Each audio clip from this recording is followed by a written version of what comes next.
First thing I'm gonna check is the breaker to make sure that one of the legs is not tripped. It feels good, but just to be safe, all the way off, all the way on. Next step I would do, depending on the access, I would check the plug for proper voltage and the terminal block for 240 volt from L1 and L2, but I don't feel like pulling this out to do that. And that's usually not the problem. It can be, but usually not. Let's open this up. On this model, our heater is located behind this panel. This black piece lifts up and then should pull out.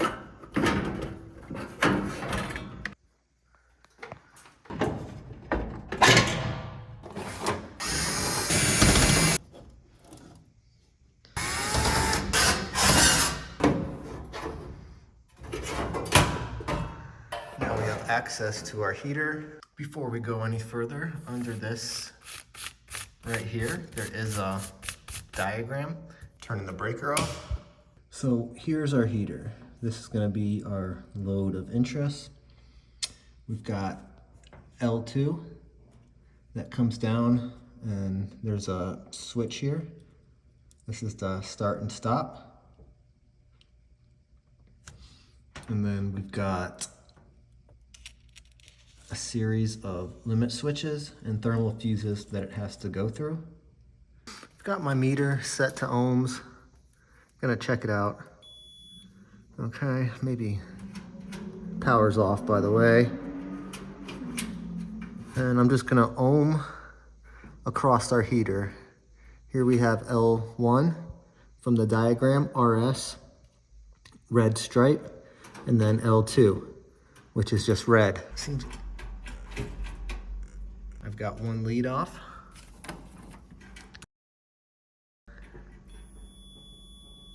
Our heater is good.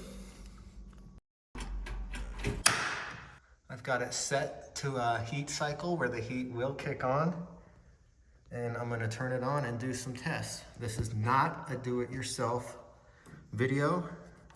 I am trained in this. They're dealing with live voltage here. This can kill you.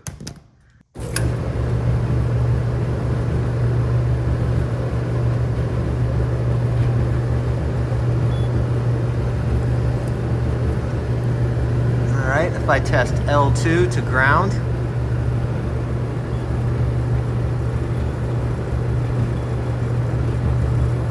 I've got 120. L1 to ground, I've got 120 volt. If I test across the load,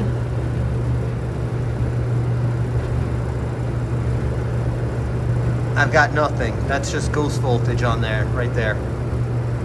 There's no current coming across this load. I would be reading some kind of voltage drop. Power back off. So I'm not reading voltage across this load, but I've got 120 on each side. What's happening is I'm missing a leg of power because voltage is coming from one leg going through the coil and then coming back. I just don't know which leg yet. And the reason the 120 volts doesn't power this up is because it needs 240 volts for current to flow through. L1 and L2 work together to complete the circuit. This is an incomplete circuit. I'm gonna unplug one of these leads.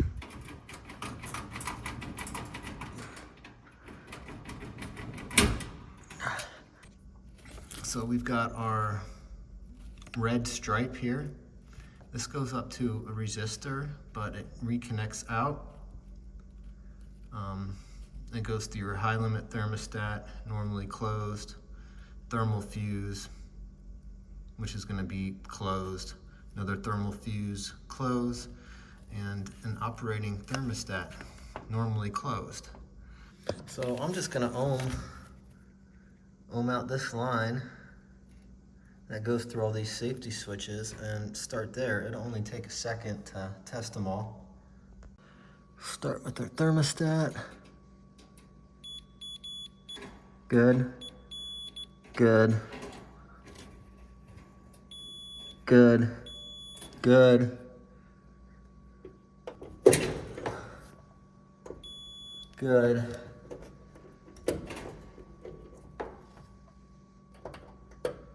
Uh-oh. That's not good. Okay.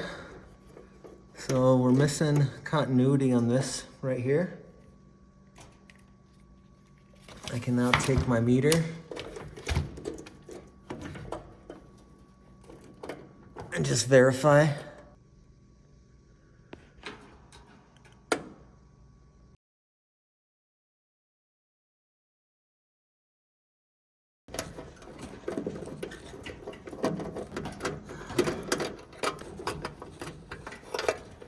Do a quick ohms check on this.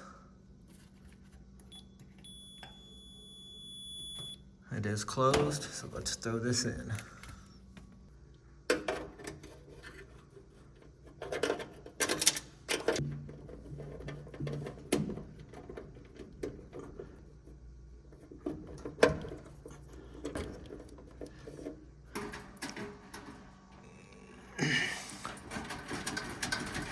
Hook the power up going to the heater. Heater's volts. Now I'm gonna turn the power back on and test the heat. I can feel it already. But look at that, 212 volts. Now we have voltage drop across those heating coils. And you can see that they are working just fine now.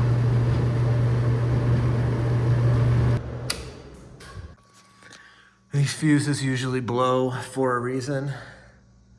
And this is pretty much halfway plugged.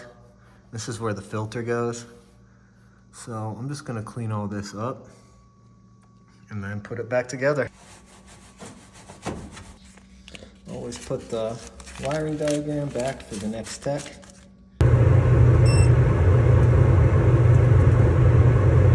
Thanks for watching. Hope this helped some of you all out with your troubleshooting on dryers. Let me know in the comments below if you liked it, if it's helpful or not. And until the next fix, hope to see you there.